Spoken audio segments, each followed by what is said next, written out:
idea how efficient people get. It's completely, it's off the charts.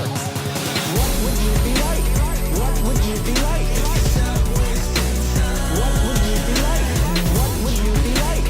What would you be like? What would you be like? What would you be like? What would you be like? What would you be like? What would you be like? 3, 2, 1. Jesse Matarese, DJ Silva. How's it going, man? How you doing? I'm doing great. Thanks for coming on. No problem, man. Thanks for having me. I'm happy to have you here. It's been a few years since I Yeah. last saw you. I want to say like 4? Maybe? Yeah, it's been Around like 4 years. Yeah. Hell yeah. So what have you been up to? DJing, producing, composing, making music, doing what I love, you know? Hell yeah. I was checking out your SoundCloud earlier, and there were a number of tracks on there that I really liked. Open Your Heart. Which wasn't a track, it's more of like a full-on... A mix, yeah. Open Your Heart was probably my favorite of the ones I listened Thank to. you. But you mix and master your own stuff. You don't just write it. You're the entire package. Yeah, I do everything myself. I'm an independent artist. I like to keep all the work to myself. This way, you have complete control. You know, I like to make it sound the way I want it to sound. And then I have no one to tell me how it has to sound. Amen. I mean, I think one of the things that makes that cool is that, like, when I'm listening to your music, like, it is you through and through. Because I know there are several artists who they have like a producer or an engineer who mixes and masters the stuff for them, and it's like they lay down the tracks and then they add a little bit of flavor to it. With their role of mixing and mastering and producing. But since you're doing that, like, this is entirely you. Yeah, 100%. All the effects, everything. I think it makes it so much more genuine. Yeah. So what, do you do like a lot of live shows around here? Do you live shows I have taken off on a little bit lately, not too many DJ gigs. Trying to do the producing thing. I'm on Spotify, iTunes, Beatport. I just got on Beatport, which is kind of a big deal.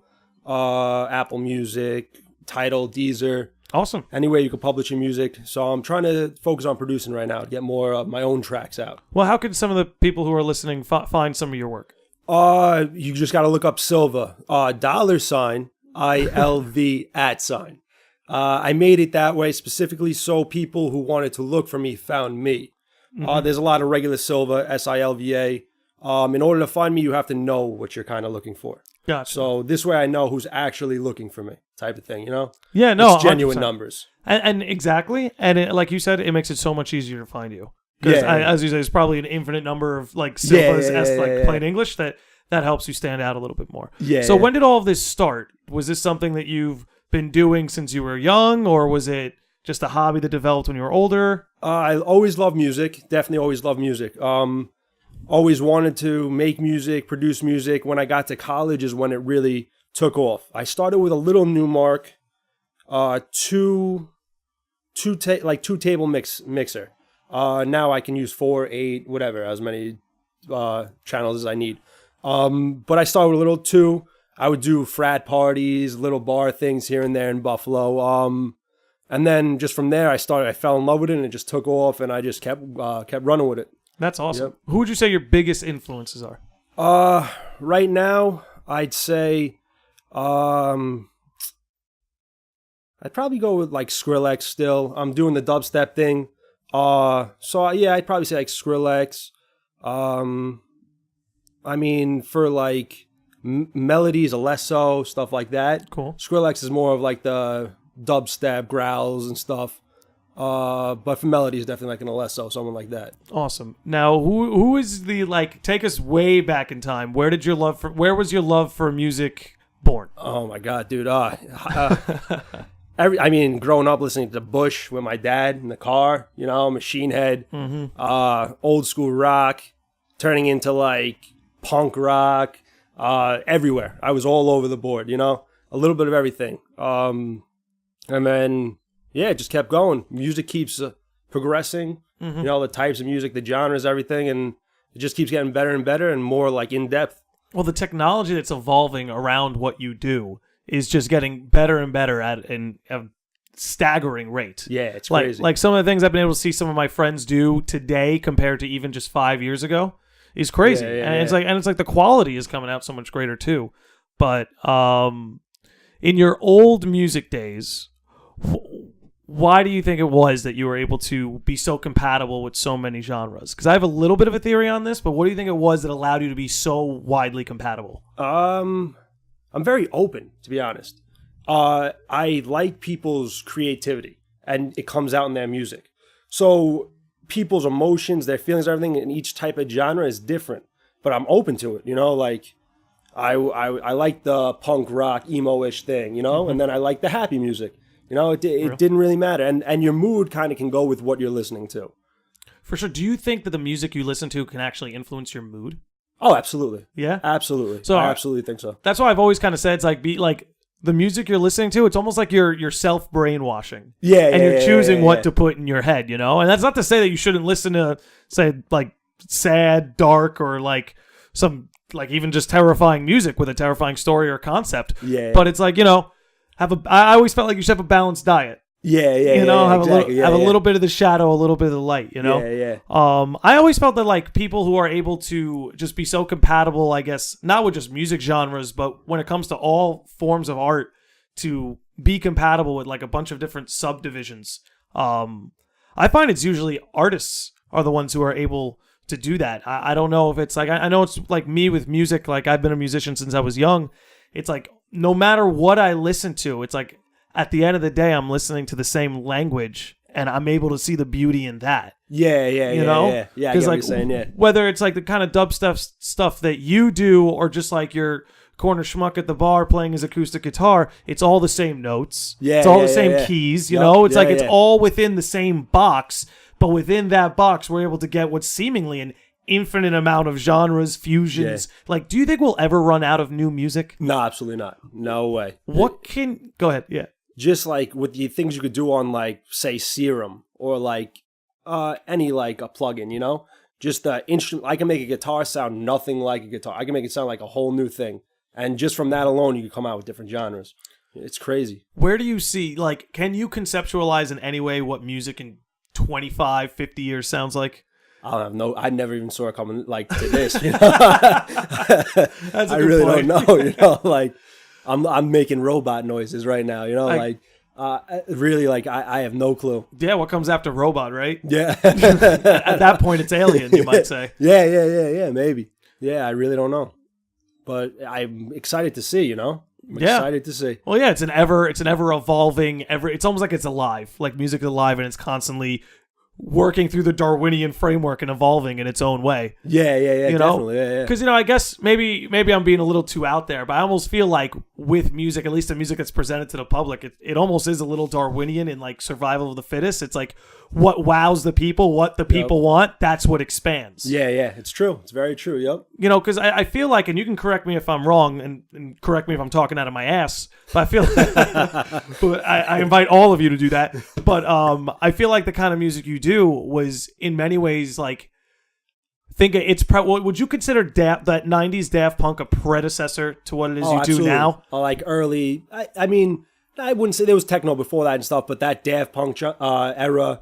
and all that definitely helped build into this. Yeah. Yep. And it's like you would never, it's like you could make the connection now, but it's like back then when you listened to a Daft Punk, you could have never figured that like I don't know, it's like there's subwoofers inside the song now. Yeah. I don't know if that's the right way of putting it. Yeah. But I feel like that's kind of like what's emanated through that genre. Yeah. It's crazy, man. Yeah. And I remember the first time, like when I first started DJing like house and everything, there wasn't mainstream artists, and then I remember Chris Brown getting into it, and then all of a sudden you see Neo getting into it, and then Pitbull had like tens, and then that's when I was like, all right, now it's about to take off. And that's when really now even everyday radio music, you see like the house tempos, the house beats, everything like that. I mean, it's on pop stations now. Yeah, pop. Yeah. Or at least songs are like slipping elements of it into pop music now. Yeah. Which, speaking of which, I had a very interesting guest on last time, Dan Muller. He's a drummer. Okay. And he feels like that generally people give pop music a bad rap. And I feel like I'm kind of in that boat too. And I guess when we say pop, we're not talking about the Katy Perry ordeal. We're talking about pop as a genre. So I was wondering what your thoughts are on the pop genre, given it's the, for the name's sake, the most popular genre that people tend to listen to. when I think of pop, I think of radio music. That's Yes. kind of what I think of. And I'm going to be honest, as an artist, I kind of try to stay away from sounding like radio music. I feel like, of course, it would be amazing to be on the radio. You know, publicity, people know you, all that stuff. That's great. To me, in the end, it starts to all sound the same. That's why it's on the radio. They all kind of blend into one. All their songs start to sound alike. They'll have 10 songs that sound like the first song they ever made, you know? Yep. Well, it's interesting you bring that up because I feel like when I ride with people in the car who typically listen to the radio or listen to those pop stations, it's like the volume's at 8. It's literally there to just be background noise because, like you said, it all sounds the same. So I guess it makes people comfortable that like they're not being stretched out too much or not being asked to take in too much. They're essentially taking in the same thing over and over. Yeah. So I think maybe that's the draw to it. But I mean, is there any pop music or any pop artist that you like? I mean, he's not pop. I like Post Malone. He's not pop though, you know, like but he has pop elements in his music. Some of it, I guess you you consider it. I like Post Malone, yeah. But I mean, I'm gonna be honest, even this new like rap, this mumble rap and all that. I do not like mumble rap, man. I don't know what happened. Well, look, we've established we're two very compatible guys from many different genres, but I don't know what it. It's like every fucking song, man. You know? It's all the same. Yeah. I don't know what they're saying. The beat sounds great. The beats always sound great. It should be the song should be by whoever made the beat at that point. You know? I agree. At that point, the mumbler is a feature. Like we're gonna give him the artistic prowess for everything that's being pushed in that piece.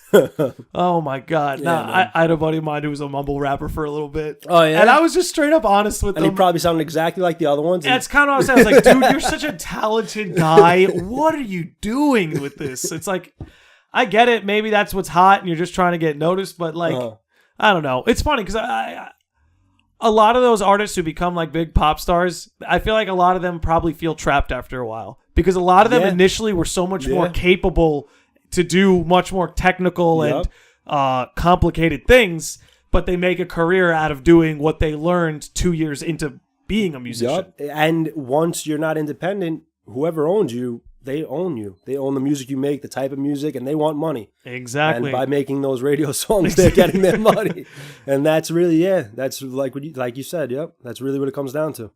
Well, what do you think is because I'm with you, and I want to dig into you being independent a lot, and we'll get into that a little later, I guess. But what do you?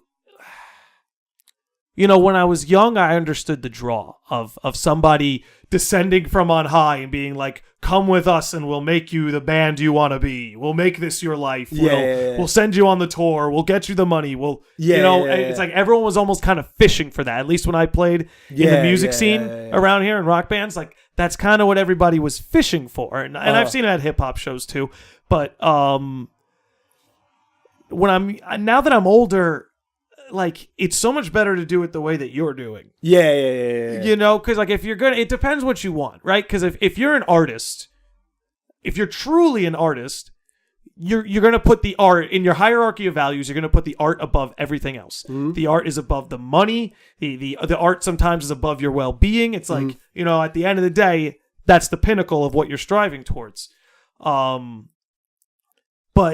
to give that up to somebody else and make what you're doing just about the money is just seriously sacrifice something that's almost divine to the creative process. Yep, I agree. Yeah, and that's not to say there aren't bands that are signed that don't have full-on creative control. There are many that do. There are many that do. It's in their contract, exactly, stuff like that. But a lot of young bands and a lot of the guys who signed with Victory Records back in the day, who signed bands like A Day to Remember and Strife and all those bands. They really locked them in and really shackled them. Whereas in that age where, you had things like MySpace and YouTube where distribution that used to cost hundreds of thousands of dollars was at your fingertips for free. I think those bands like A Day to Remember were probably better off just going independent from the get-go. Oh, yeah, absolutely. Yeah, definitely. Yep, I agree with that. So when did you realize that you wanted to stay independent? As I got a little older, basically just to keep on doing what I do. Also now, like you said, we have YouTube, we have SoundCloud. All that stuff was free to me. My mixes and stuff was all on SoundCloud. When I went for a DJ gig here, you want to listen to my SoundCloud, see what I sound like when I DJ? I could do it that way myself. Just show up, thus promoters, give them my stuff. The managers of clubs, whatever, give them my stuff. Now you independently can get on Spotify. Once you're on Spotify, you could get on iTunes. Once you get iTunes is Apple Music. Once you're on that stuff, you could put your stuff to Beatport. I mean, I got my stuff on all these things by myself. So really, all a manager or someone signing me would do would maybe get me some more shows. You know, Yeah. it would save me time on getting shows. But right now, I'm so focused on producing and all that, I don't really need those extra shows. You know what I mean? Exactly. No, exactly. Yeah, You know, it's like I always looked at live shows are performance art, but you know, making music is in a way very similar to like making a painting. Yeah. What you're making is final. It's this preserved piece that every time you take it in, it's going to be the same thing every time. Yeah. Whereas a live performance, there's room for things to be unique. Yep. Not that the piece itself, be it a painting or a song, isn't unique. Yeah. But I don't know. I mean, you could have a manager and still be independent, couldn't you? I think it's when you have a label. Yeah. You know? Yeah. I could get a manager. Because at the end of the day, you're calling the shots. You know, you might have a manager, yeah. but they work for you. Yeah. They're managing you. You don't work for them. They're not the product you are, you know? Yeah. Yeah, I guess I never thought of it that way. I just kind of like having control of my stuff. I feel you. It's comfortable. It's got to be comfortable, dude. It's a lot easier than, I don't know, no one calling shots, no one saying to do what you got to do, you know? Like today, I was mastering my, right before I came here, I finished mastering my new song. That's about to be out. When are you dropping that? I'll probably put it up within 4 or 5 days. Cool. I'm going to listen to it a few times over, you know, like the Rocket speakers, everything, you know, make sure it sounds... Do you listen to it in the car, too? Oh, in the car, the car test. Car test is the first test, always. Always the first test. And then, I'll release in like 4 or 5 days, and I'll go from there and start a new one. That's also another thing is my music's diverse. This is a reggae dubstep song. Wow. That's song nothing like everything I listened to before I got here. My last song was a heavy metal rock guitar dubstep song, you know? So, like, it's kind of, right now, it's in whatever mood I'm in, whatever type of background, like noise, acapellas I want to use, you know what I mean? So it's cool to be able to be creative in that way, you know? Yeah, so you're a variety chef. Yeah, right now. You know? Yeah. Whatever I feel that week, you know, like that type of music. That's crazy, man. Yeah. That's got to be so much fun to be... Like, not only have your ears compatible with all those different genres, but it sounds like your hands are compatible with them too. Yeah, definitely, yeah. That's got to be so cool. Is there anybody who kind of helped you get into this? Is there anybody who, you know, inspired you, either, you know, whether honestly, through third person or first person? The getting into the DJ thing was in college. I had a group of us who would go to all the clubs. They would go to, like, you know, like rave shows or whatever. And two of the girls became dancers. One for for a little while, she was in music videos for like major artists. Wow. Stuff like that. And then I started mixing, you know, on like days we weren't going out or whatever in like a bedroom, you know? Yep. And then I got inspired from there to keep going. I got some club jobs. Once I got the club jobs, some of the frat parties, you know, stuff like that. I just kept going. Once you start doing it once or twice, you know, you're a musician, you know? Yeah. Once you start doing it once, twice, 3 times, you get hooked. And then it becomes instinct, man. Yeah. It's just the best times are when you're not even thinking. It's like when you're right in the middle between like doing what it is you normally do and trying something new. But it's like, you know, so much that like you can slowly work. It's just, I don't know. It's hard for me to convey, but it's like the creative process is so euphoric, man. Yeah, it really is. Like no matter what you're doing, it just feels like you're in the right place when you're doing it. Yeah. Like no matter what it is that floats your boat, whether you like illustrating comics or whether you like playing guitar or mixing and mastering or, you know, fuck it, man. Making Lego models. Whatever it is, man. It's like a call to higher being. Yep. You know? It's expressing yourself in like another dimension. Yeah, basically, yeah. Literally. Like, yeah. That's the like best a way virtual I can think world. about it. Yeah. And the crazy part is that my songs will be here way after me. You know what I mean? True, yeah, they'll be there for anyone to consume. Yep. For years and years and years, you know? Yeah. It's crazy, man. Well, you never know. You never know if you'll hit it big when you're alive or you'll end up like Van Gogh. Yeah. You know, you die with one fucking ear, but they got museums for you all over the world now. It's true, man. It's true, yeah. You think that might have been like a wizard ritual? Like Maybe. I sacrifice my ear This way when I die. for my work to be immortal. Yeah. It could have been. Who knows, man? No, you ever? Is there any part of you that believes in like ghosts or ETs? Oh, absolutely. Or stuff like that. Absolutely. Did you ever have any kind of any sort of profound experience? Oh, Anything? yeah. My friend had a house upstate that we found out years later it was going to be on one of those shows, the Haunted House People or whatever. I forget what it's called. It was going to be on one. They said no, though, because it was built on a Civil War like thing. So they didn't want Civil War people to be driving and around boycotting the and upstate shit. house. Yeah. But there was orbs and pictures, like crazy noises, sighting, like some people sightings and stuff on this house. It was a big bed and breakfast. They turned into like a big upstate house, you know? Yep. So it was like 16 bedrooms. Oh wow. And it was spooky to begin with, you know? But Dude, yeah. it's like the bigger the house, the more susceptible it is to that kind of shit. Yeah. Oh my god. Yeah. What about you? You have any? Oh yeah. I remember I was camping upstate. I remember it's like, and like, you know, when you go somewhere and there's actually no, here's an even better one. Here's an even better one. When I was in Yellowstone, and like, of course, you know, when there's no light pollution. Have you been anywhere where there's like just no light pollution? No. Oh man, highly recommend. Yeah. Dude, it's like the star is more light than there is darkness in the night sky. If you go somewhere like Yellowstone where there's none of that, there's more light than darkness in the night sky. It's insane. That's awesome. It's insane. And like, I remember I was outside. I was probably like 12 years old, and I'm looking at this one star that's like pulsating, and I'm like, what's going on there? I've never seen that. I'm like, why is it doing that?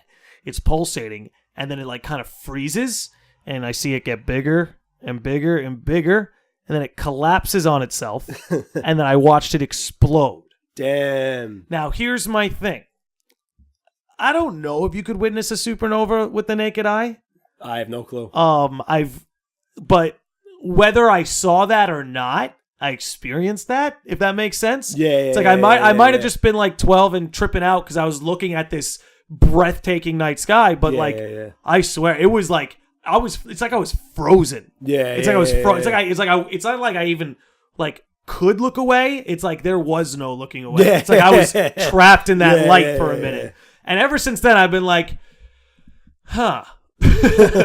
there's, you know, it's such a, I've told myself that the best way to go through life, and I've been doing this for like the last 2 years, is like really only believe what you've seen and what you firsthand experienced. Yes. Not that you can't believe in anything outside of that, but anything outside of that has to be so open to questioning. Yeah. You know, because like so much of the world we live in is inside our heads. Oh yeah, absolutely. You know, that absolutely, we're all susceptible to, I guess, for lack of a better term, miscues. Yeah. Definitely. But yeah, dude, I love that kind of stuff. So, what was the first song you wrote?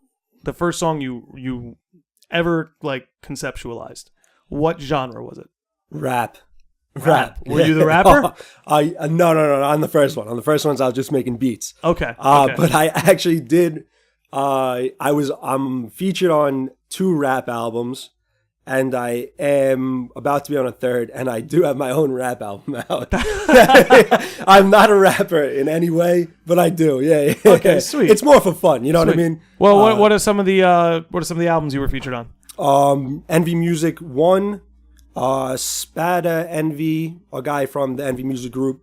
I'm on his album, and I'm going to be on Envy Music Group 2 and 3. I'll be on. Awesome. I'm on 2. I'm going to be on 3. So, did you make beats for the album? Made beats, stuff like that. Then eventually, I was like, they asked me to rap. I rapped. They liked it. They kept me on them. Sick. And this guy's from Atlanta. Where the scene in Atlanta's hot right now. Yeah. Red hot. A girl from Miami. There's people from all over the United States. A guy from Amsterdam who's really good. No kidding. Yeah. It's like people around the United States, a few overseas. Yeah. It's actually they're pretty good. Pretty good MV music Awesome. group. Yeah. Awesome. Worth a listen. Yeah. So what's the long game here? What does the end game look like for DJ Silva? Is it DJ Silva or is it just Silva? Silva. It's just DJ's Silva. disc jockey. I can use records. I don't. I use don't. CDJs. Okay. So I don't consider myself DJ because I can use, records. But Right. I don't. So, Gotcha. Yeah. Okay. So what's the long game? What is if everything ideally went the way it did, the way you envision it, in 5 years, what's Silva doing? Keep just producing music. producing. Honestly, yeah. Like I said, right now I'm not. In 5 years, hopefully I have enough produced where I can get back into gigs, stuff like that. Sweet. When I do my next show, I want it to be all enough to have all my own music. I mean, of course, you drop the big name artists, just to crowd pleasers, get them going and stuff. I would like to have enough of my own stuff though, where it is more of me than what's popular at the time, Yeah. stuff like that, So when I say I'm going to see Silva, you're going to see Silva's music, not just me DJing other people's music. Okay. Yeah, That's yeah. great. No, that's being you envision yourself as the artist and as a performer. Yes, Yeah. yeah. Instead of just DJing everyone else's stuff and having two of my own songs. Gotcha. Yeah. Yeah, no, you are the show. Yeah. Which, I mean, how much of Open Your Heart was your own stuff? Most of it was mashups. Mashups. Okay. Taking 2, 3, 4 songs at a time and making them one into a continuous mix. So in the terms of it being mashups and live mixing, the whole thing's me. In terms of it being me actually composing the background music, stuff like that, not me. Okay. So that was more DJing, more of like live mashing up different songs to make one and stuff like that. Yeah. But me sitting down, actually making the keys, the notes, everything like that, none of that was me. Okay. Yeah. Okay. Yeah. Still excellent either way. Yeah. I gotta say. It's still, it's hard to do, but that was more my focus back then, was being able to learn the DJ process, because that is how you perform in electronic music. So I learned how to perform before now I'm kind of doing it backwards. I learned how to perform, and now I'm writing the stuff to perform with. That's pretty interesting. If you really think about it. That is yeah. that is a little bit backwards. Yeah, well, do you think do you think that laid a benefit to you in any way? How do you think that benefited you as opposed to someone who did it, I guess, the more convenient way? It definitely benefited me because I heard so much different types of music, so much different routes to go to make house. So so many different ways you can go to make dubstep, and different sounds and different tones, octaves. So I heard so many different artists by playing all these different ones every night. So then when it came to me, I found my own sound, but I'm kind of, like I said, I like I did heavy metal dubstep the other day, and now I'm doing Rastafarian dubstep, like reggae dubstep, so I have my own kind of octaves and tones and ranges I like to be in. But yeah, it helps you find your own sound, helps you hear all these different sounds and stuff like that. Well, I think that's fucking sweet, man. Because ever since I've known you, which goes back, we haven't seen each other in 4 years, so I guess we've known each other 5-6 years. Ever since I know you, this is what you've been doing. Oh yeah, it's this is not your first rodeo. Spring chicken. I commend you for keeping at it this long. Yeah. Thank you. For both myself and the listeners, what are some of the keys to sticking with a project? You need to have patience. Frustration always comes. When I don't get something to sound the way I want, sometimes I just want to be like, no, I'm done for the day or whatever. You take 2-3 minutes, take a walk or whatever, do what you got to do. Maybe sometimes I even make a phone call, and then my mind gets clear because I'm talking about something else. I go back to it, and then I just figure it out. It's all patience, man. And then if you want to stick with it for years, you just really got to stick with it. You can't give up. If you love doing something, don't give it up. You just don't give it up. I love music. I love making music. I love listening to music. It's a huge part of my life. So well, I think that's the key, man. Is doing what you love is its own reward. Yeah. At the end of the day, it's whatever benefits you reap, monetarily, psychologically, philosophically. Like Yeah. that's all gravy. That's all gravy on the potatoes. Yeah. Because you're 100% right. If you're doing what you love, you can you can bear the burden of your frustration. Yeah, exactly. You know? Yeah. Exactly. Yep. It's like a bad relationship, sometimes. And then you just get through it. Yeah, you work it out. You work it out. 100%. Oh, yeah. That's what you do, man. Really, Hell yeah. It's like it's my first love, music. Yeah. First love's always frustrating. My first love was baseball. Yeah. That was my first love. Yeah, for you the were good, longest right? Time. I was pretty good. Yeah. I never played for like school teams. Okay. Because like I wasn't like one of like the cool kids. Okay, so you weren't like a I wasn't teacher's gonna favorite? get it. Yeah, I wasn't a teacher's favorite. I wasn't like the kids on the baseball team. They weren't my crowd. Okay. And I'm not saying okay. that kept me from trying out. Yeah. But it wasn't. I had my other friends. Well, not my other friends. I had my friends, and we kind of got together and made a travel team. Oh, cool. And like through high school, we just played in our own league, our own travel league like that. Travel's better than school anyway. I think every so. Sport. I think Every so sport, because more I got around the island, man. I went out to Comac. I went out to like the tips of Suffolk, which when I was 16, like that was a foreign land to me. Yeah. And when you're 16, your world is Seriously, so small. But those things that kind of expand your horizons even a little bit, you can't replace those. No, definitely not. No. Yeah, but I definitely loved baseball. But I soon fell in love with music. Like when I was like 17. Yeah. Like at 7. You know what it is? It's like it's so funny because it was a big life lesson for me because I was always obsessed, dude. Like I would watch my dad introduced me to like Earth, Wind and Fire, The Doors, stuff like that. And I watch guitar players like Clapton or Hendrix play, and I'd be like, man, they use their fingers and they have to hit those tiny frets and pluck at the same time. Man, you got to be a special kind of human to do that. Yeah. So I always kind of just said to myself like, oh, that's not something I can do.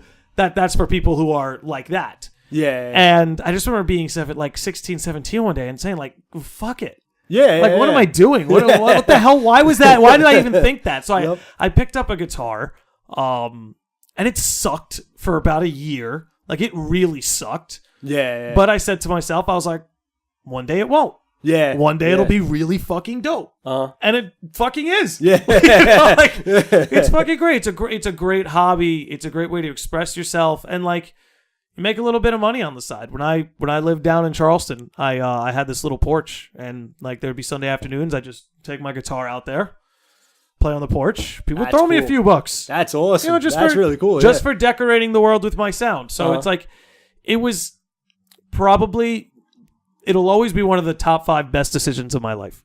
Yeah. Learning to do it, because it wasn't just getting the rewards of music. It was getting the rewards of like, you really can do anything you set your mind to. Oh, yeah. See, I was able to learn music. I wasn't able to be Jimi Hendrix. Yeah. I didn't have the ambition or the practice that Hendrix had. Yeah. But I was able to get my own taste. Okay. And I don't think whatever it is you want to do, whether it's like whether it's music, whether it's painting, whether it's writing a sports blog, your own slice of that is so much more available to you than you realize, Yeah.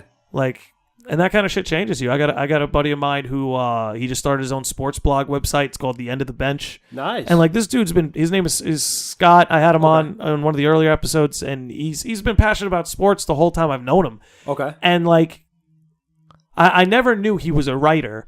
And then he starts this site, and I'm reading these posts. I'm like, dude, this is a whole side of you you've been keeping from the world. Yeah. What are you doing? Like, get that out. We need that. We need more of that. I'm a big fan of supporting your local scene.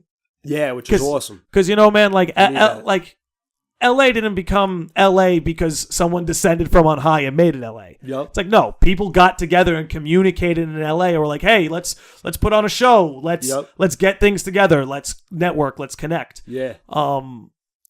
We have the ability, especially with things like Instagram and Reddit and just even our cell phones now, it's crazy. to be so connected and crazy, like really make wherever you are in the world your own little pocket of adventure, I guess. Yep. Yeah. I don't know. Was there any particular music scene on Long Island you were a part of when you were younger or are a part of now? On Long Island itself, basically just not really. Like I did the whole like emo band stuff. Yeah. Everyone in high school went to all those concerts, stuff like that. I guess that would be the closest scene I was into. I was in the rave scene, which really isn't it's not rave really in Long Island. It's more like just house festivals, stuff like Governor's Island, Gotcha. Pasha, all that Right. stuff. But I wasn't more into the scene. I was more into the music, Yeah, Like, okay. A lot of people go to those things to hang out, or when I go to actually listen, so it wasn't going there to party. It was less of a social event for you. Exactly. It was more of like input. Yeah, exactly. Like, It's like, how can I learn? What do I need to sound like? What do I need to learn? It was more like going to school or something. You know That's what I mean? interesting. Like, That's it was like, interesting. what can I see? Well, did you go to school for music at all? Not for music. I went to Buffalo for pharmacy. Did not want to do that after a year.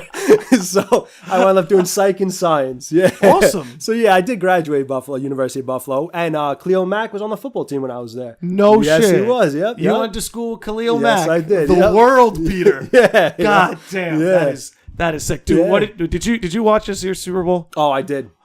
What trash, dude. It was the worst Super Bowl, and I have never seen refs set up a playoffs in general in any sport or anything more than this year, dude. Yeah? Unwrap that because I'm kind of feeling the same. Oh my god, dude. Like, first of all, the Saints Rams game, best example. Yeah, it was the best. And then any time the Rams got on any little bit of momentum, it was a delay of game when there was time on the play clock. I don't know Yeah, I how remember that that happens. call. Don't I know how remember that that call. happens. Hitting a defenseless player after he catches a ball. I don't know how that happens. You caught the ball. What do you want to run 10 yards and then we can tag you? Oh, he didn't do a football move. The rule's 2 steps and a football move. But what I don't get is you can hit them so they can catch the ball if if like you're going for the ball.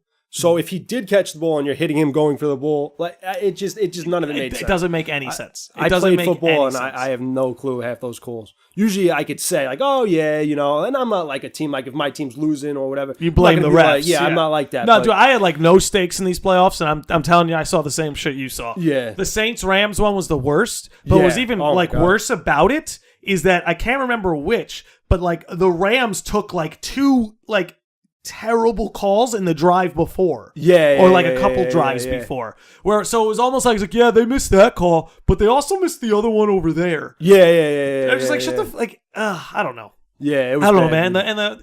dude. Maybe it would have been okay if it was 13-3 Rams. Yeah. But fucking like Adam Levine had to take his shirt off to entertain America. Like that's what we were reduced to. They were like, Adam, the folks at home are really bored. Not with you, the game. Do something. Seriously, dude. Yeah, double standards on nipples, by the way.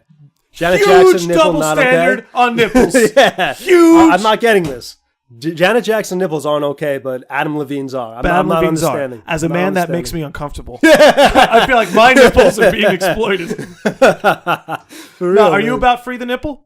Free? Yeah, You're all absolutely, about yeah. free the nipple? Yeah. Topless girls at the beach Yeah, with children yeah, around? absolutely. They Fuck, do it in I'm other with countries. it. Why not? Dude, babies eat out of those things. Like Yeah, they it's should true, yeah. hang free. Yeah, just let them Let 'em go. hang loose. I mean, it's not good for you.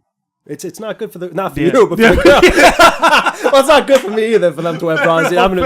But it's not good for the girl, dude. Like Yeah, no, I've read some stuff like that. I won't propose to be a connoisseur of the health benefits and defects of wearing a bra, but dude, no, it's a weird double standard. Yeah, that like it is. dudes could show their nipples, but women can't, and like someone could try to make the argument that like a woman's breasts are like a dude looking at a woman's breasts are going to give off sexual stimuli.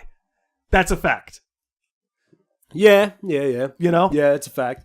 But if a dude like Adam Levine shows his nipple, a woman's brain's gonna go off with sexual stimuli. The feeds blew up from all the women, dude. It's true. Yeah. Double standard. I mean, I'm not I saying like that. Yeah. Yeah, Point, you know what I'm saying? Point. Yeah. It's not that different. Yeah. But it's like I'm not saying that we should be going to work topless.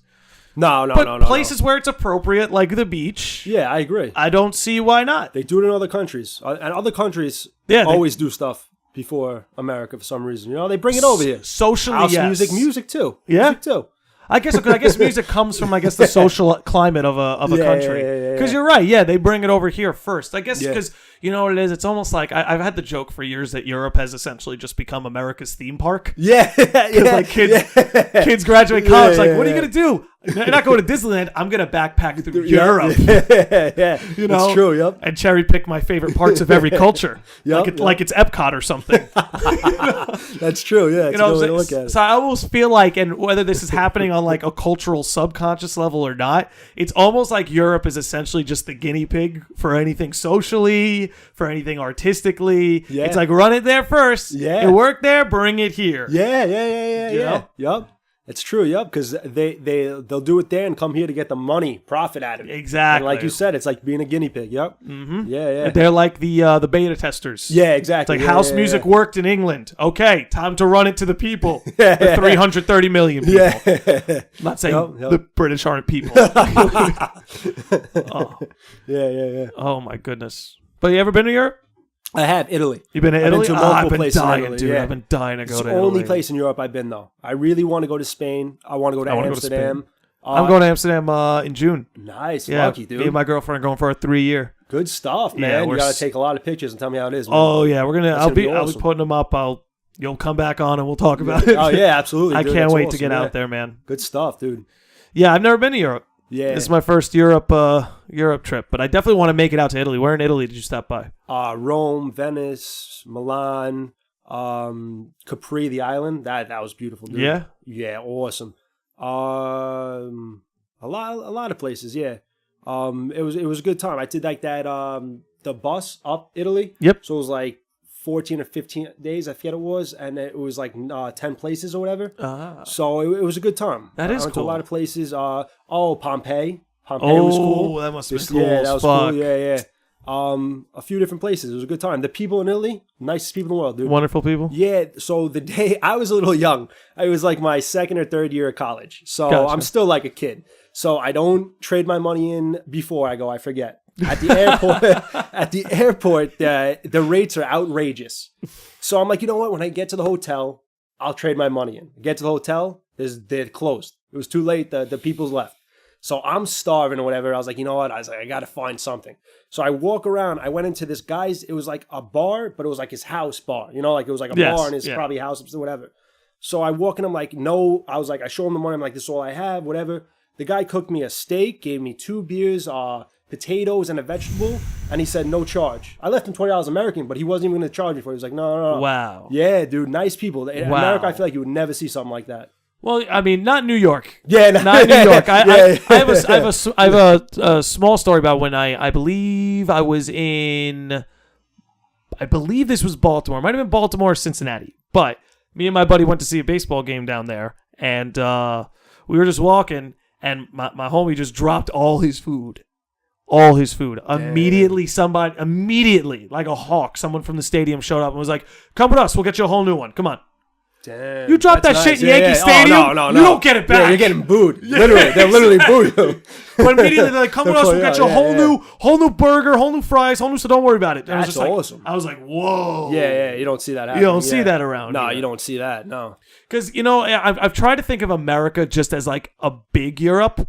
Yeah. Because every state really is different. Like there's things like the Northeast, we're all a little bit similar, but compared to the Northwest. It's a different world. Totally different, yeah. And you can do that with every sect of the country, it's like we're all these, like, it's part of what makes us cool is we're all these, like, tiny countries existing in a big one.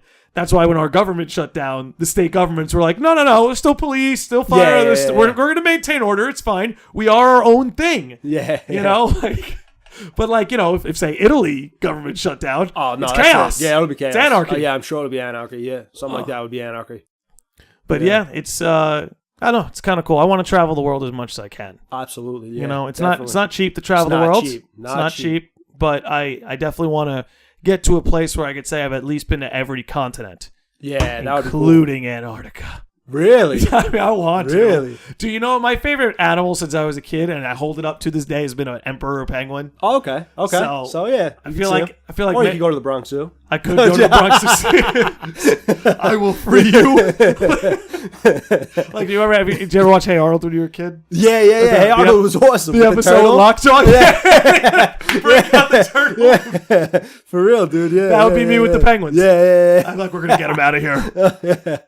Oh shit! So what? Let me ask you another interesting one. So you grew up in the '90s. You loved Hey Arnold. I'm sure there's some part of you that is pulled in by the '90s nostalgia. Oh, absolutely, dude. All of it.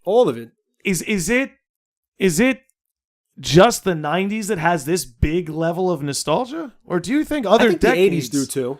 I think the '80s have a lot of like nostalgia to it. Yeah. Is a lot of nostalgia too? Is that proper English? A lot of nostalgia too. Yeah. Yeah. Okay. Sounds right to me. Sounds about right. but yeah, I think the '80s, the '90s right now, huge because we are that generation to be thinking about like. It's back when we were kids. Yeah. You know, and we just became adults. Exactly. So it's easy to reflect on when you didn't have all the responsibilities. Yes. But yeah, definitely. The '80s definitely too. The '80s have had a lot of stuff coming out. Like remade, like the Nintendos and all that. Lately. Yep, and what was it? Ready Player One was like a love letter to the '80s. Yeah. You know, did you see that Great movie? Yeah, great movie. Too. Very good movie. That movie was probably one of my favorite movies I've seen in probably at least like good 5-6 months. Well, you know what it is, man. It's fun. It's like I feel like movies forgot how to be fun. Not that the Marvel movies aren't fun. You know, to me, it's getting all the same. It's starting to blend together. Yeah, I'm excited for Infinity War, the next one, because that's the big climax. Okay. But I'm not sure how tight my grip is after that. Yeah. You know, because we've been watching superhero movies since we were kids, man. Yes. The old days of like the old Batman films. Oh yeah, those Tobey Maguire Spider-Man. Tobey Maguire Spider-Man. This has been going down our throats since we were conscious. Yep. But I like, am I crazy, or like, are we not getting the art, like the comedies we used to get too? Like, remember we used to get like Pineapple Express, Superbad, so good. Wedding Crashers. Yeah, all they those. Were pumping out these hilarious movies. Sherlock Holmes 0 on Rotten Apples, whatever. Oh, Rotten Tomatoes? That bullshit? Rotten Apples. Rotten Tomatoes, yeah. 0, man. Fuck Rotten Did you see Tomatoes. Sherlock Holmes? I didn't, but it looks hilarious. It wasn't bad. It looks I mean, hilarious. It wasn't their best movie, but it was definitely not a 0 or whatever. Well, I'm tired of people like thinking that every movie has to be the Academy Award winner. It's like, you go to the movies, have a good time. If you see silly shit that makes you laugh, like, let yourself go and just fucking laugh at the stupid shit. For real. You paid fucking $12 to just sit there. Paid $8 for the food. Like, you might as well laugh. Just enjoy what the fuck you're looking at. Like, oh my God. Like, I saw, and like, it wasn't a good movie. I could tell you that easily. Like, I saw Dumb and Dumber 2 a few years ago. Okay, I saw it. Yeah. But like, I enjoyed myself. Yeah. I didn't come out of there like, man, what a movie. But like, it was definitely better than Dumb and Dumber. Yeah, it doesn't get much worse than that. It definitely doesn't get much worse than that. But you know, I miss those fun, like those R-rated comedies that were just doing crazy shit. It's like, I mean, before that they had like Cheech and Chong and all that. Like, there's nothing really left. I mean, I saw that. I don't know if you watched Always Sunny, but yes, Charlie Day was in like some comedic movie this past summer. Oh, really? I think so. It's like, but they don't really, they don't catch any steam, and yeah. I don't know. I miss when like the summer used to be about going to see comedies. Yes. It's like, and now the summer's turned into let's go see Transformers and Captain America. Which I've been making noises like that in my soul. No, so Transformers, if you need any noises for your robots. Bro, honestly, you could probably work out a Transformers soundtrack. For real. But yeah, basically, it's like, you're right, the Transformers, It's all become like mega what epic. happened to Megan Fox? What did happen? She was in the Ninja Turtles movie. Yeah. And then that was really it. I don't know. Maybe she made enough fuck you money that she just went home. Out. She pieced out. I feel like that's what the smart ones do. Yeah. Like they cash in after like 5-10 years of making movies, and then just like done. Yeah. Like I do miss her though. Of course. I do miss her. Of course. Megan Fox needs is to make a comeback. She's a beautiful lady. She's a beautiful lady. I mean, she's waiting for you on Google Images anytime you want to. It's true. But yeah, she was. I remember that. That's funny because that first Transformer movie came out like not long after I went through puberty. Yeah, you know what I'm saying. So, yeah. Megan Fox was there to keep it contained. Yes, yeah. Because I wasn't paying attention to Shia LaBeouf. Which he's another one. He's been fun to watch. Oh my god! When he rented out the movie theater to watch his own his movies. own movies for what was it, 3 days or something? 3 straight days. Straight so he'd days, be no sleeping sleep. in the movie theater. I thought he didn't. I thought he stayed up, or he didn't said he was sleep, going, but he'd pass out for 30 minutes and come back and drift in and out. He's a sicko, man. But you gotta love him. Yeah. So I'm getting better at remembering to ask all my guests this, and I got a feeling I'll need to explain it to you. But I need to know, Silva, if you are Chip Gang. What's Chip Gang? Now, Chip Gang is when we're going to put a chip in our brains that will have us connected to the internet, will allow our thoughts to be Google searches in real time, and can do things like detect when we have a tumor growing on an organ or something, or it will excel your productivity to new heights.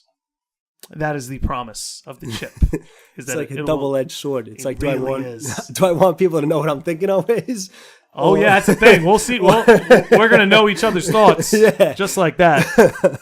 Or, do I want to be healthier and have people know what I'm thinking? Or do I want to stay the way I am? I don't know. It's a tough question. It's a tough one. It's a tough question. It's a very tough one. I guess I'd say I would be Chip Gang. I don't think my thoughts are that crazy and unusual. Do you watch porn? Oh, absolutely. I watch porn. but I mean, everyone watches porn. I feel you. No, you're right. You're right. You know what's funny? As long as I'm not watching porn while I'm outside at a restaurant or something. Yeah, true. No, you kind of just blew my mind a little bit because now I just thought that because that's one of the fears, right? It's like, oh, people are gonna look at my thoughts. It's like, yeah, but if they're looking at my thoughts, I'll probably know they're looking at my thoughts, and I'm like, yo, Bill, what the fuck you doing here? Yeah, get the fuck out of here, Bill. Yeah, you know what I'm saying? That's true. Yeah. Or I'd imagine there must be a way to encrypt, you can encrypt data or encrypt a flash drive to encrypt that chip. Yeah. You know, so that only hackers can see your thoughts. Which is fine. Which is going to happen anyway. Exactly. It's already happening. Yeah. They already know our thoughts. Yeah. I would definitely be Chip Gang then. Yeah, it's hard. I'm still undecided. I inadvertently think the reason I started this podcast was to ask everybody I know. And then when it finally happens, make my decision. But I don't know because I'm with you. It's such a double-edged sword. It's I see how this could be great. I immediately get alerted when there's a tumor on my fucking thyroid. Yeah. You know what I'm saying? Boom. Yeah. I'm alerted. Yeah. I know. Because that's the thing with things like cancer. It's you catch them early is how you win. Yeah, that's how you win. Yep. Not that catching it late means you don't have a chance, but significantly more possible if you catch it early. Yeah. Or if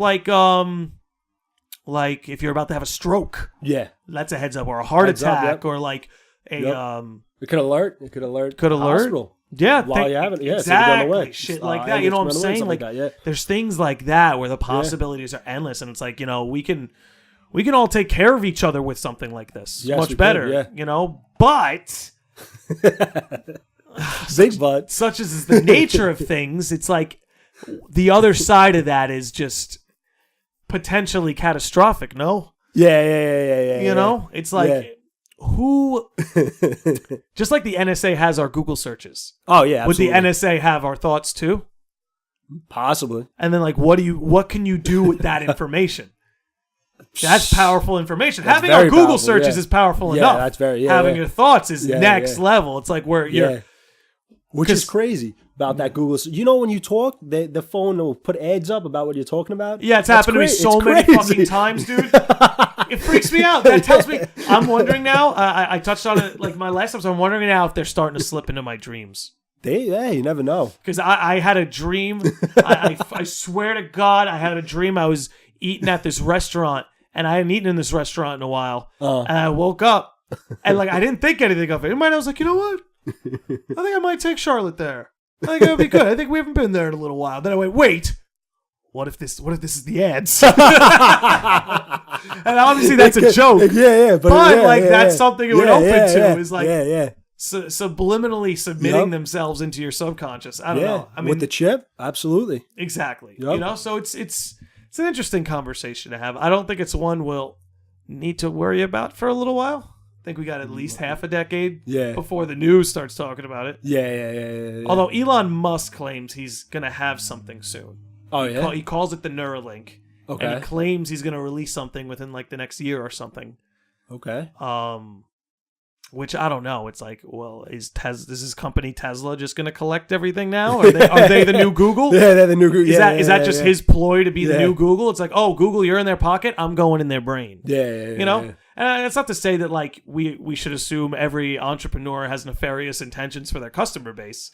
But if someone wants to put in a chip in your brain, you should pump the brakes for a minute. Yeah. You know? That's a big decision right there. Exactly. It's different than putting a phone in your pocket. Yeah. Like, I could take this and smash it against the fucking wall. No consequence. Yeah. I can't smash the chip. No. Yeah. I can't even get it out. You can't take it there either. Yeah, once it's in there, it's kind of in there.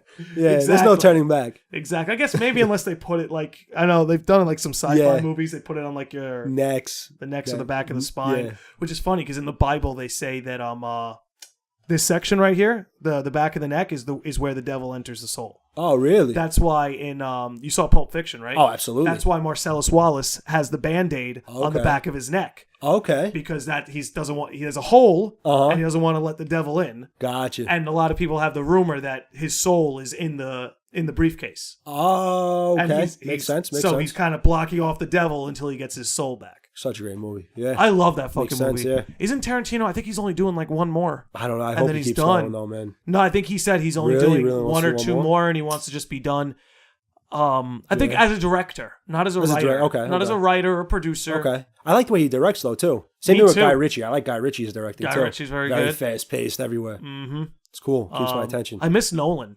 Yeah. I miss Christopher Nolan a lot. Yeah. It felt like no matter what movie he made, he just wanted to expand your consciousness a little bit. Yes. Yeah. And, regardless of whether or not you thought it fell short or succeeded, that man's released some of the craziest movies in the last, 20 years. Yeah. Yes. Like, have you seen The Prestige? I have. That's one of my favorite movies, dude. Every time I see it, you pick up new things, too. Yeah. It's just little, thing, it's awesome, dude. Awesome. Great movie. Great writing. Great everything. Everything, dude. Yep. He's not doing anything, but his brother is writing for Westworld. Oh, really? And Westworld's a great show, too. Yeah. I actually just started watching that a week ago. I'm halfway through season 2 already. Yeah. Awesome show. Yeah. I've watched the pilot. Yeah. And I've watched a couple episodes after. And I'm like, this is dope. Yeah. I know I'm going back to it. Yes. Yeah. It's too late. I didn't watch Game of Thrones. Oh, Game of Thrones. Oh, too my late. God, I missed it. I missed the boat. I made it on the Breaking Bad boat. Okay. I missed the Game of Thrones boat. Okay. I'm going to get on this Westworld boat. Okay. But it looks amazing. Yeah. Dude. And while Nolan directed all those films, for a lot of them, his brother Jonathan was the writer. Okay. So the guy who wrote things like Mementos, The Prestige, and stuff like that is the guy working on Westworld. Okay. Very cool. Very cool. Which I didn't know that. That's cool. What do you think of? Because I know a big part of Westworld is the whole VR experience. Yes. What do you think of the VR experience? Do you feel like it's similar to the chip where it's like, oh, it opens up all these amazing doors, but we must be careful of these other doors in the back? Yeah, that's kind of what the show's about, basically. Yeah, I figured. But But I don't even care. I think we need a virtual reality world. We need that ASAP. That's awesome. Just VR the could be a lot of fun, dude. VR would be awesome. Well, that's the thing is military technology is always 10, 15, 20 years ahead of ours. Yeah. Like astronauts have been using virtual reality systems for a while now. Yeah. To practice for space missions and working in the atmosphere or out of the atmosphere rather. But yeah, no, VR. I think I'm a little more excited for augmented reality, just because it seems safer. Okay. It's like when you're picturing a VR world. Yeah. Where do you want to tell me? Where do you want to go? Is there a particular game you want to go to? Is there, or is just VR? Dude, could you in imagine general? being in Mario or something like that? Yeah. Just being able to do that and not being able to die, just like him. You just come back. You just come back. You just keep coming back. That would be wild. That would be pretty cool. But don't The you castle. think? Here's my thing. N64. Mario 64. Jumping into paintings? All right, now you're reeling me in. Now you're reeling me in. Dude, jumping into paintings would be sick. No, it'd be crazy to be like a crazy acrobatic Italian plumber. You know what I'm saying? Yeah, I am halfway there. Halfway there you go. Oh my God. Yeah, but I think what we're gonna see, and I really don't think it's that far away, is augmented reality. Where like you've played Pokemon, I'm sure at some point in your life. Absolutely. Yes. See, the reason I use that as an example is because that's very compatible with what I'm about to say. Well, Mario isn't. Yeah. Where it's like, I feel like Game Freak one day is just gonna sell you a pair of glasses. Yeah. And you're gonna put them on, and they're programmed to adapt to whatever your environment is and turn it into the Pokemon world. So it won't necessarily, you know what I'm saying? Like it can read, that's a bed. And Pokemon Go would have been a stepping stone to that. That's what that is. Yeah, okay. I really think that's what that is. Okay. And it'll be something like, where as opposed to something like Pokemon Go, you could go to your church and there's a bunch of Pokemon. It's like, where it's appropriate, like in public parks or public spaces, you put these on and you'll just see them running around. Yeah, you know what I'm saying? Cool. Wouldn't that be crazy? I feel like I would buy that. Me too. I would go out the day. I feel like we're not that far from that. I would pre-order it in line, midnight release. I feel like we're not that far from that. Yeah, no, we probably aren't. I'm excited for VR. They have like those Google glasses and all that. They have the Google translating things. That's you can just walk around and people insane. speak different languages. It translates it and for it you. Shoots it back. It's crazy. That's an amazing thing. Yeah. Like I'm convinced Google is evil and wants to destroy us all, but they make some awesome shit. That's their way to get in. Exactly. Oh, see, now they're on the ear. Yeah. They were in your pocket. Now they're in your ear. They're just inching. Give them a, what is it? Give them an inch, they take a yard. A mile. Yeah. Exactly. Oh my God. But you play any good games lately? You play video games still, or I haven't lately. I've been focusing so much on music. Video games. The last game I played was actually the South Park, the Stick of Truth, though, not even the newest one. Oh yes, Stick of Truth. I played that. That game was amazing. Yeah, good game. Yeah, I love that game. Yeah, and I played it like on the Xbox One. I think it was made for like 360. But it was It was released at the end of the what do you call it? The console cycle. Yeah. I had a buddy of mine who had it in college, and he would just let me play it. It was a lot of fun. Yeah, it's a funny game, man. We were talking about them earlier, but they're so fucking incredible, dude. Matt Stone and Trey Parker. Oh, absolutely, geniuses. Inspiration to us all. Yeah, to just keep fucking. We were talking about earlier the patience to keep doing a project. Yep. You know, that's not what measures a good artist, right? Because like none of us are gonna hold Donald Glover in contempt for hopping from project to project. Yeah. But for Matt Stone and Trey Parker to keep the same thing going for almost 20 years now. Like, damn, dude. Like, the only thing I've been doing for 20 years straight is breathing and eating, you know?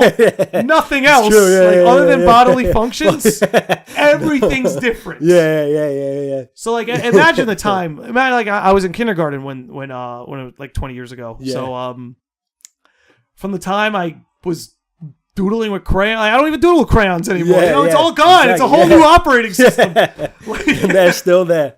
Still doing it. Fucking good for them, man. Yeah, good. Fucking good for them. But we gotta wrap this baby up soon. I wanted to give a few minutes for you to tell the people where they can find you, what you got going on, and pitch your shit. I got a new song coming out called Revolutions. It's gonna be on Spotify, iTunes, Apple Music, Tidal, Deezer, Beatport. $ILV @Silva. You can find me on Instagram at @J_Matarese. So @J_MATARESE. Thanks for watching, guys. Yeah, thank you everybody for watching. And again, that's Silva. $ILV @. Look him up. He's got hot fucking tunes. I promise you. Thank you, man. Thank you so much for coming on, man. Thanks for having me, man. My pleasure.